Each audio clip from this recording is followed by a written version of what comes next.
it is time to talk about the connection first, second.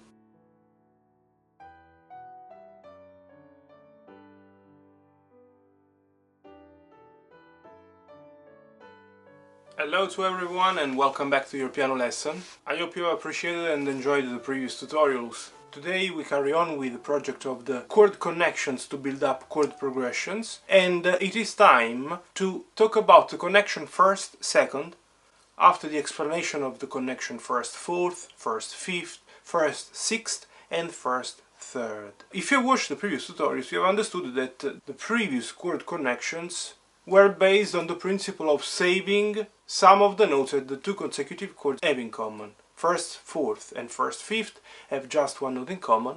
First sixth and first third have two notes in common. Also because they are the inversion. The fourth, as an interval, is the inversion of the fifth. The third is the inversion of the sixth.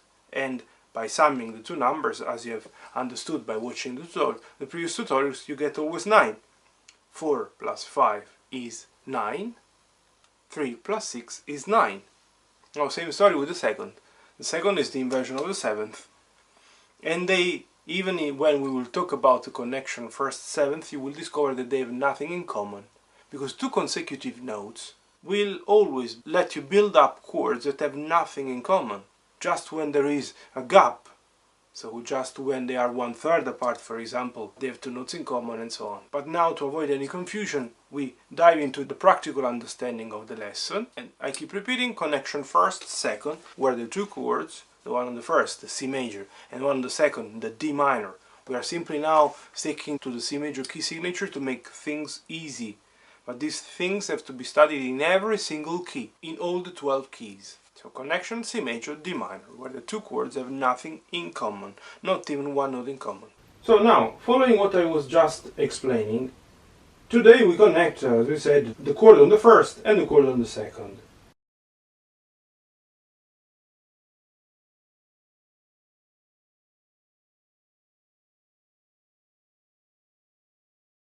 In this case, C major and D minor. D minor will be this one in the basic root position. Now, I start anyways from the root position of C to make things easy for you, but I don't go up, moving both in block, because it's not exactly what I am willing to do in this project. This is okay, you can definitely connect the two chords in this way, as I also mentioned in the previous tutorials, but it's not the best and most fascinating or professional way to connect them, unless you don't have to do, or you don't really need, because the song that you're playing requires this connection. This is a very obvious one.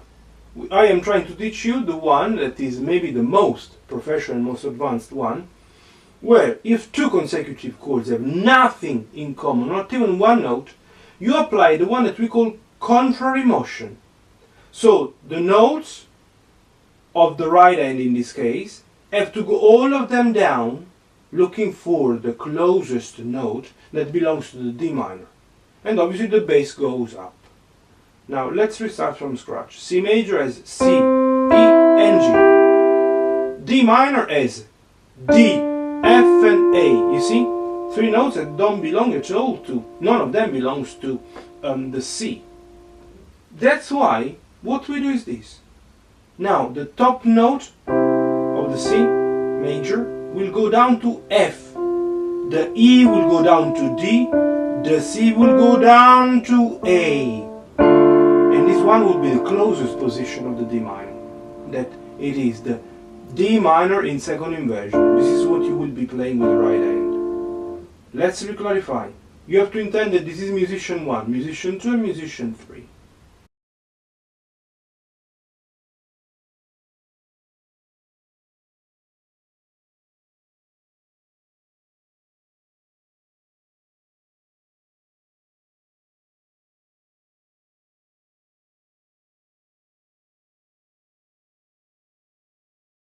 Now I invert, I start from the bottom one.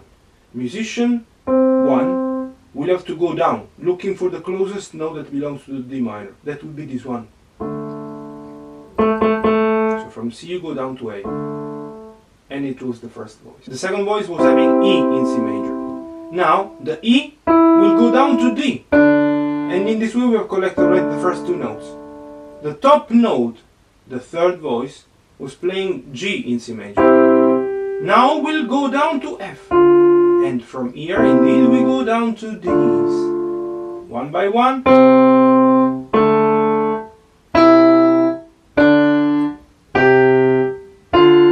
Again.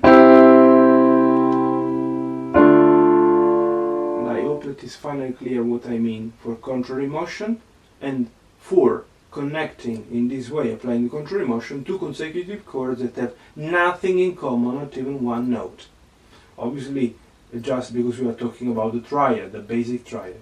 If you already know about seventh and much more, it is obvious that you might say, oh, there is something that you are maybe hiding, but I will reveal step by step everything. Also, you see that I am always starting from the root position, because it's the easiest one for you. We are going to develop it even more anyways, and you will learn that you can obviously start from any possible position of the chord, and the principle will be always the same, but that's more than enough for today. I really hope you have enjoyed the lesson, that you've understood everything, that it is finally now clear the meaning of having some note in common and no note at all in common, as it happened in this case, in the connecting the first and the second, the chord on the first and the chord on the second. Obviously this is just to build up the foundations of the project, and I keep repeating that has been done because I notice that some of my students have problems understanding and following me when I try to teach all at once the four chords of the chord progressions applying this voicing principle. Stay tuned because the best is yet to come. If it's the first time you are landing on my channel, don't forget to subscribe. If you have liked, I would appreciate your comment and your thumb up. Don't forget to share with your friends or with people you know that like piano music and would like to develop their piano skills or the general music skills. And stay tuned because the best is yet to come. See you in the next video. Bye.